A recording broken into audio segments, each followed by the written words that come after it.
Buenas tardes a todos. Hoy les hablaremos de la hidroxicloroquina en el tratamiento del COVID-19. Este es un medicamento derivado de la cloroquina y se utiliza para enfermedades como la malaria y autoinmunitarias inflamatorias crónicas.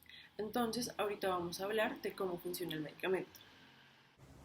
La hidroxicloroquina se administra por vía oral y se absorbe en el tracto gastrointestinal superior de manera rápida y completa debido a su componente básico.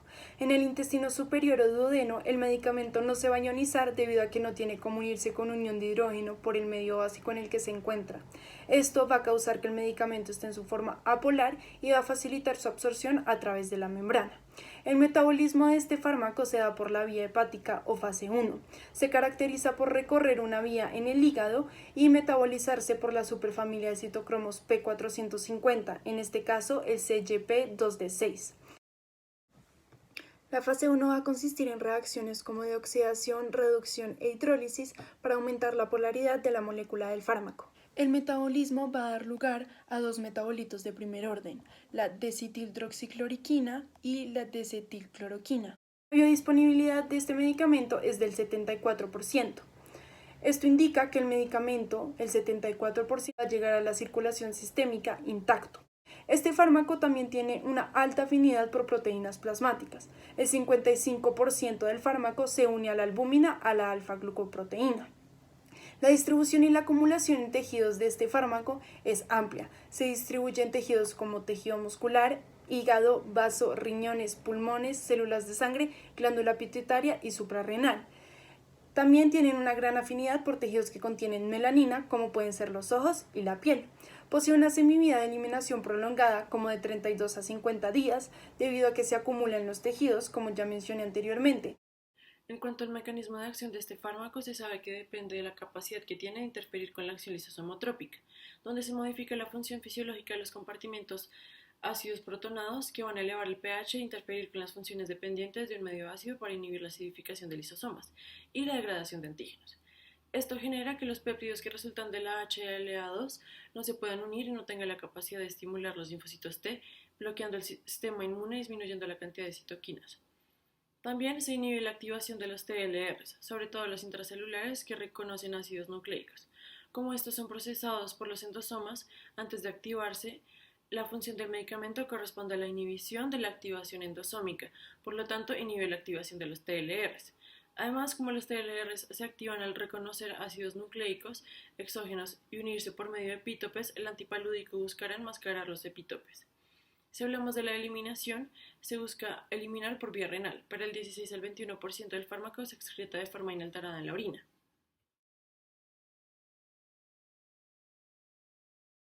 La hidroxicloroquina, como ya se habrá escuchado reiteradas veces por noticieros y artículos, es uno de los fármacos más controversiales que en algunos casos ha sido recomendado para tratar la enfermedad causada por el virus SARS-CoV-2, el COVID-19.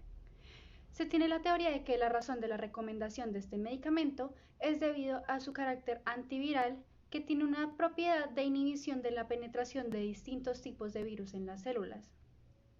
Dicha acción puede depender del aumento de pH que provoca este fármaco dentro de los compartimientos endosomales que contiene el virus. Este fármaco tiene entre sus propiedades la inhibición de la secreción de citocinas proinflamatorias y de limitación de la respuesta inflamatoria en sentido amplio.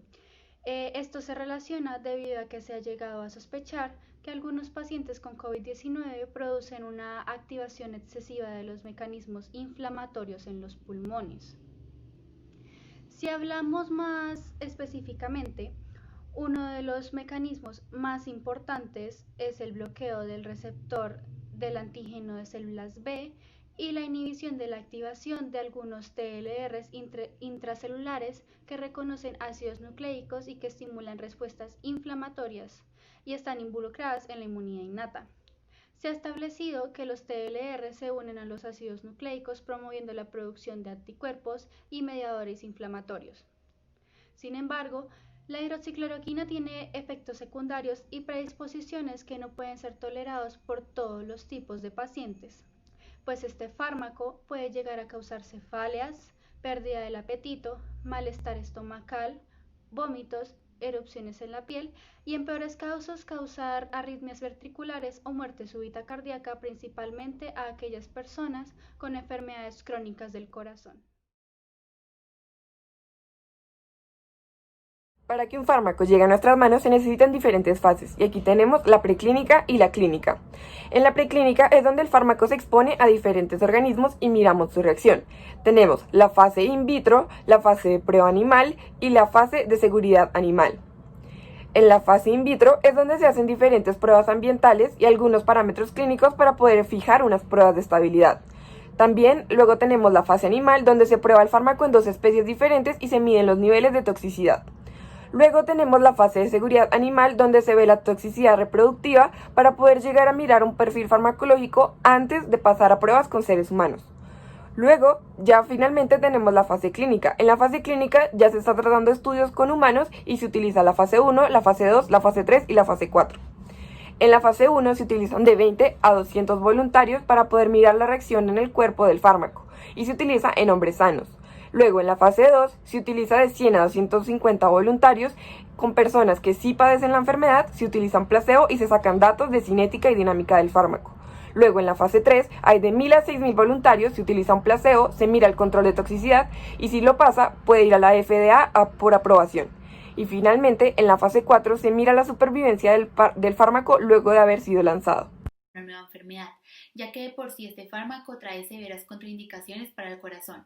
Sin embargo, como la FDA se dio cuenta del crecimiento tan inesperado que tuvo el COVID-19, declaró una autorización de emergencia en la cual le daba permiso a los agentes de salud a experimentar con algunos fármacos ya conocidos, saltándose directamente la fase 2 y la fase 3 de las fases clínicas, la cual hace que se escoja una cantidad entre 100 y 6000 personas para realizar los ensayos clínicos.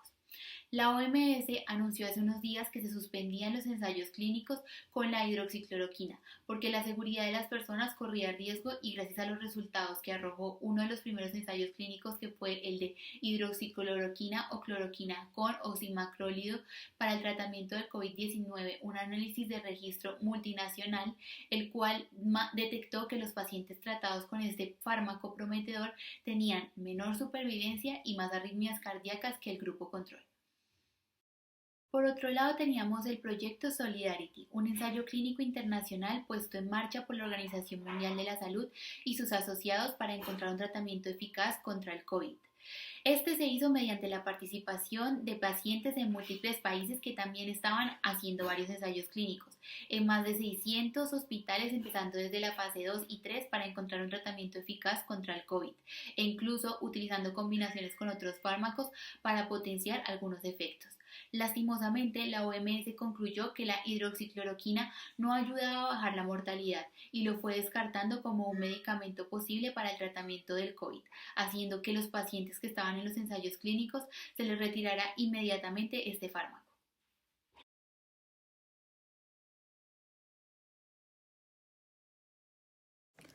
La mayoría de los estudios publicados no avalan la eficacia del antimalárico para tratar los enfermos de COVID-19, bien porque sus resultados son poco concluyentes o porque no han demostrado una reducción de la mortalidad. Sin embargo, resultados de aquellos casos han mostrado que la hidroxicloroquina tiene el potencial de bloquear la entrada de virus a las células, particularmente en la vía endosomal al inhibir la glicosilación de los receptores huéspedes o del procesamiento proteolítico y la acidificación endosomal. Se sabe que sería capaz de reducir la infección mediante el aumento del pH del endosoma o utilizando otro mecanismo como la inhibición del receptor de SA2 que se necesita para la fusión del virus con la célula. La hidroxicloroquina bloquea uno de los canales críticos de potasio que controlan el sistema de recarga eléctrica en el corazón. Esto genera una modificación de frecuencia cardíaca que puede resultar en muerte súbita. Igualmente, la DSC asegura que la toxicidad cardíaca con el medicamento está marcada por varios eventos cardiotóxicos. Esto pasa gracias a que el medicamento prolonga el intervalo QT.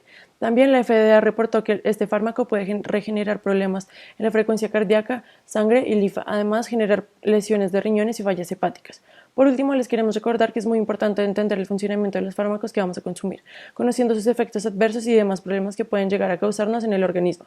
Los medicamentos que se han estudiado son exclusivamente para pacientes que han desarrollado neumonía. Estos medicamentos no van a ayudar en la prevención ni el tratamiento de casos manejables con tratamientos ambulatorios y sintomáticos. Muchas gracias.